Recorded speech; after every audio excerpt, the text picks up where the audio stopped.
அன்பிற்கினிய சகோதர சகோதரிகளே, அல்லாஹ்வுடைய தூதர் ஸல்லல்லாஹு அலைஹி வஸல்லம் அவங்களிடத்தில் ஒரு நாள் ஏழையான மக்கள் கொஞ்சம் பேர் வர்றாங்க. வந்து ரசூலுல்லாஹ்விடத்தில் உட்கார்ந்து, யா ரசூலல்லாஹ், வசதியும் செல்வ செழிப்பும் இருக்கக்கூடிய மக்கள் சொர்க்கத்தினுடைய இன்பங்களையும் இறைவனிடத்திலிருந்து கிடைக்கக்கூடிய மாபெரும் தகுதிகளையும் தட்டி கொண்டு போயிடுறாங்க, எடுத்துக்கிட்டு போயிடுறாங்க அப்படின்னு சொல்லி ஆதங்கப்படுகிறார்கள். ரசூலுல்லாஹி ஸல்லல்லாஹு அலைஹி வஸல்லம் அவங்க கேட்குறாங்க, அது எப்படி அவங்க மட்டும் எடுத்துக்கிட்டு போக முடியும்? ரசூலுல்லாஹி ஸல்லல்லாஹு அலைஹி வஸல்லம் அவர்கள் நபித்தோழர்கள் ஏழையான மக்களிடம் கேட்கிறார்கள். அப்ப அந்த ஏழை சஹாபாக்கள் சொல்கிறார்கள், யா ரசூலல்லாஹ், நாங்கள் தொழுவதை போன்றே அவர்களும் தொழுது விடுகிறார்கள். எனவே எங்களுக்கு கிடைக்கிற நன்மை அவங்களுக்கும் கிடைச்சது.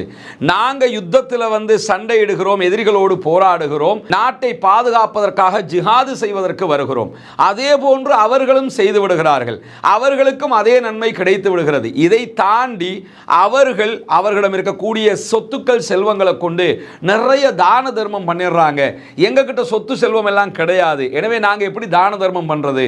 அதனால தான் அவங்க சொர்க்கத்துக்கு முந்திடுறாங்க, நாங்க பிந்திடுறோம்னு சொல்லி கவலைப்படுகிறோம் என்று அல்லாஹ்வுடைய தூதர் ஸல்லல்லாஹு அலைஹி வஸல்லம் அவர்களிடத்தில் ஆதங்கப்பட்டு கவலைப்பட்டு சஹாபாக்கள் சொல்லும்போது அல்லாஹ்வுடைய தூதர் ஸல்லல்லாஹு அலைஹி வஸல்லம் அவங்க சொல்றாங்க, நான் உங்களுக்கு ஒரு விஷயத்தை சொல்லி தர்றேன், அதை நீங்க ஃபாலோ அப் பண்ணிக்கிட்டு வந்தீங்கன்னா உங்களுக்கு முன்னாடி போறவங்களை நீங்க போய் பிடிச்சிடலாம், உங்களுக்கு பின்னாடி வர்றவங்களை முந்த விடாமல் தடுத்துடலாம்.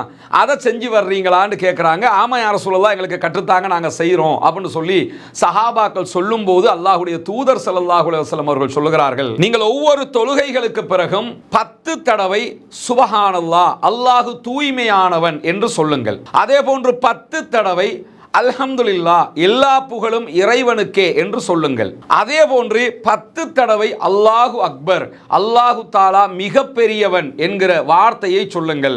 இப்படி அல்லாஹு அக்பர் 10 தடவை, சுபஹானல்லாஹ் 10 தடவை, அல்ஹம்துலில்லாஹ் 10 தடவை சொல்லுங்க.